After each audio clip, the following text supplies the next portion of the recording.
Os Caçadores, Les Chasseurs. Donc j'invite à me rejoindre le réalisateur David Pinheiro Vicente.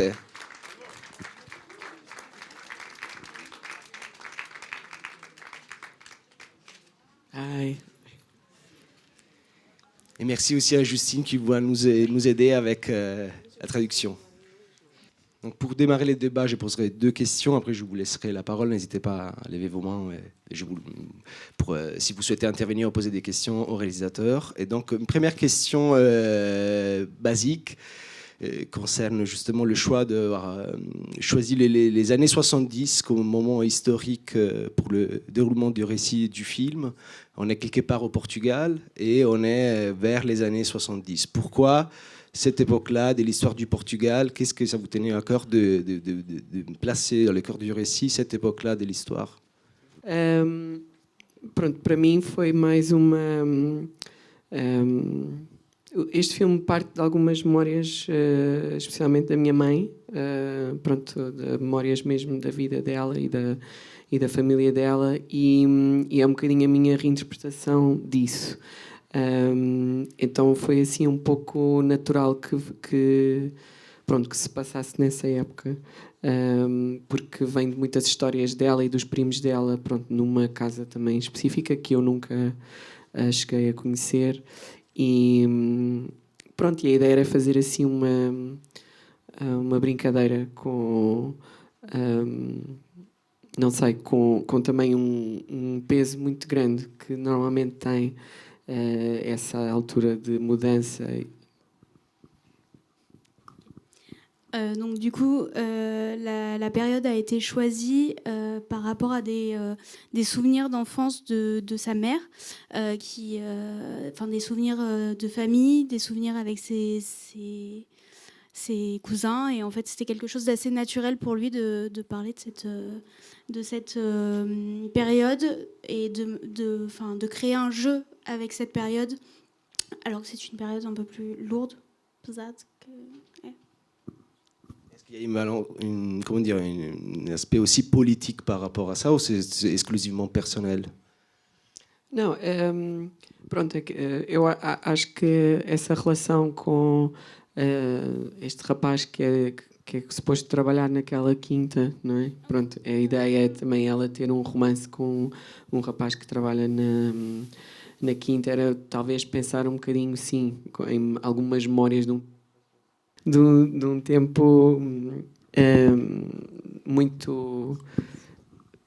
diferente e com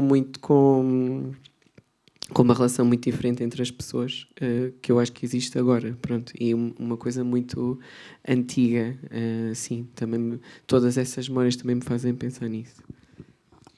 Donc du coup, effectivement, il y a un jeu sur la dualité des relations en fait entre des personnes qui travaillent donc dans le domaine en fait de la relation amoureuse de la jeune fille qui est d'une classe sociale différente en fait Et un des aspects que je trouve plus intéressant du film, c'est comment le film renverse un peu un motif qu'on trouve souvent dans le cinéma plutôt de comédie, de comique, c'est-à-dire le corps de l'amant qui essaie de se cacher sous le lit, dans l'armoire, pour ne pas être vu. Et comment ces motifs-là, finalement, est renversé dans le film pour en faire plutôt un élément perturbateur. Est-ce que vous voulez dire quelque chose par rapport à ça? Sim, a ideia era brincar um bocadinho com clichês de filmes cómicos ou de desenhos animados também, que tivemos um bocadinho dessa inspiração de género Looney Tunes, mas usar essas estratégias de comédia ou de esconder de uma maneira um bocadinho desconstruída. Pronto. E sim, a presença dele não sei, sim, é uma coisa muito típica, assim, um elemento fora, porque a ideia era também pensar, pronto, a partir dessas tais memórias não minhas, na ideia de que é muito difícil sair da própria família, ou seja, que ela não consegue ter alguém que não seja dali, ou seja, é o único elemento que quer uma relação com uma pessoa de fora, e parece tudo levar a que isso seja impossível. Então, Desculpa, nesse sentido é um bocadinho o contrário do que costuma acontecer nos filmes cómicos antigos, ou seja, em que as pessoas normalmente no fim ficam felizes, exato. Aqui é un peu au contraire. Donc, du coup, l'idée, c'était de faire un jeu, en fait, sur les clichés, un peu de comédie, de dessin animé aussi, de relations entre amis. Et en fait, donc, la présence perturbante de l'amant, en fait, c'était pas forcément... c'était plus jouer sur la fin de la situation. Généralement, sur des vaudevilles, on finit par quelque chose de plutôt joyeux. Et là, en fait, c'est surtout la fin en fait, qui a été travaillée pour sortir un peu de ces clichés. Ouais. Poser la question de pourquoi ce personnage principal et central, déjà le maître nu, la question de la nudité, et pourquoi ce choix de quelqu'un qui vagabonde dans une maison assez grande Bem, ele está nu porque ele teve relações com a rapariga e depois sai. Mas a ideia é um pouco assim um fantasma da sexualidade deles, ou seja, que nessa idade em que eles se calhar começam a sentir essas coisas e ela é a única que tem verdadeiramente age sobre isso e tem essa relação. Ao mesmo tempo é como se fosse um fantasma dentro da própria casa, não é, que se relaciona com quem eles sont. En fait, l'idée, c'était... Donc déjà, ils viennent d'avoir une relation sexuelle, donc en fait, il est nu, voilà. Et l'idée aussi, c'était d'utiliser ce personnage comme un fantôme, mais aussi de pousser au questionnement, il n'y a qu'elle qui a des relations sexuelles dans les cousins. Et du coup, de pousser là-dessus, sur ces sentiments qui émergent à ce moment de la vie. Merci pour ce film. Est-ce que, justement, dans ce personnage nu, on peut voir une symbolique, la symbolique de la liberté qu'on assassine? Sim, sim, fico contente com qualquer interpretação. Oui, ça peut être une interprétation. Et justement, par rapport à la mort de ce jeune homme, je voulais demander pourquoi le choix de laisser hors champ ce moment-là, donc qui exclut à la fois la dynamique, mais aussi l'auteur matériel. Acho que a ideia era, pronto, tornar se calhar um bocadinho mais óbvia, que é como se eles fossem todos em conjunto, em vez de ser só um. Ou seja, aqueles dois irmãos, não é? Os loiros têm a arma, mas não sabemos, se calhar, qual deles, porque é mais a focar-se nos efeitos, ou como se em conjunto aquilo fosse feito em conjunto e não só o ato em si. E era também para jogar com esse causa e efeito também das montagens dos filmes cómicos. En fait, l'idée que ça pourrait être un meurtre collectif, plus que l'un ou l'autre qui assassine, puisqu'on voit plusieurs fois, en fait, au moins deux frères avec des armes. Voilà. Et le fait de garder hors champ, c'était aussi pour jouer avec les codes du comique, en fait, du montage qui coupe certains moments.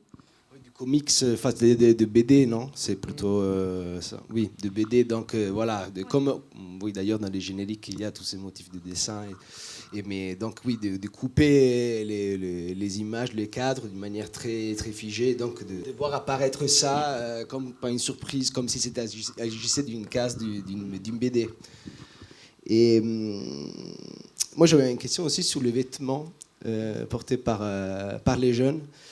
Parce que dans un moment du film, vers la moitié, la plupart des personnages sont habillés différemment et d'une façon un peu bizarre. Il y a un qui est habillé en marin, il y a le bouffon. On dirait presque une espèce de représentation, en tout cas de mise en scène, quoi, comme s'il s'agissait d'un spectacle. Est-ce que je veux dire quelque chose par rapport à ce travail sur les vêtements du personnage? Sim, esta vem mesmo dessas tais histórias antigas em que ela falava muito de vestirem mesmo coisas, vestirem para brincar, ou seja, tirando assim de uma arca, mas acho que fiquei sempre muito com essa ideia, uma ideia que, que eu gosto muito porque faz um bocadinho lembrar talvez uma coisa muito teatral, que é uma pessoa vestir uma coisa e de repente ser outra pessoa. Então era para brincar, se calhar com também um momento histórico, como se eles pudessem voltar ainda mais atrás, ao mesmo tempo, por exemplo, como se cada fato pudesse ter uma ideia diferente, como o bobo, que normalmente é uma personagem que vê as coisas de fora, é também o miúdo que observa sempre tudo. Sim. Donc du coup c'est un jeu qui vient surtout des souvenirs de sa maman qui il jouait à se déguiser pour justement en fait tout ce jeu de travestissement pour passer sur d'autres époques, puisqu'il y a beaucoup de costumes d'époque dans le film, mais aussi ça permet de jouer avec la figure de l'enfant qui se retrouve spectateur de tout ça. Enfin, voilà. Justement, c'est l'enfant qui découvre, les seuls qui, on dirait, capables de voir ses corps nus. Oui, c'est en fait la figure de l'arlequin, donc qui est observateur des scènes normalement. Et c'est celle qui prévoit en fait la présence de ces corps-là. Sim, quer dizer, daí foi, não sei, parece-me o mais natural.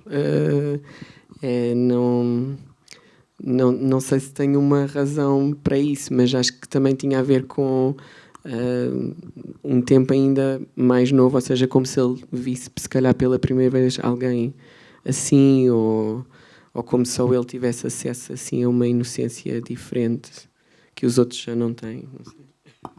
Il ne sait pas vraiment s'il y a une raison à cela. Par contre, effectivement, ça peut être interprété comme le fait, déjà le fait qu'il voit peut-être pour la première fois un corps nu, voilà, mais il n'y a pas forcément de... Bonsoir. Alors moi, quand je vois votre film, je vois une famille bourgeoise, portugaise, à la fin de la période de Salazar, qui est effectivement très décalée par rapport à ce qui se passe à ce moment-là dans le pays, me semble-t-il. C'est ce que je vois en tout cas.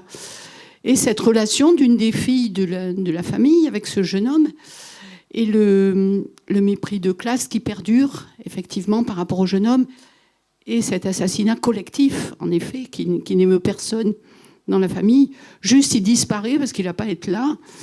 Et que, voilà, cette famille est totalement en décalage, c'est ce que je ressens en tout cas, avec ce qui se passe à ce moment-là dans le pays.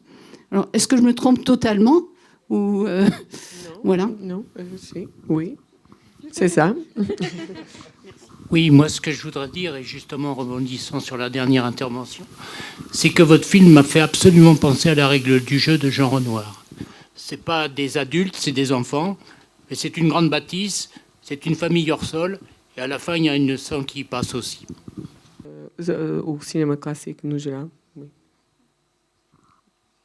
Oui, les références au cinéma classique en général, pas forcément sur ce film-là en particulier. Merci beaucoup David. Désolé, on n'a plus le temps pour poursuivre les débats. Donc merci David. Okay. Thank you. Obrigada.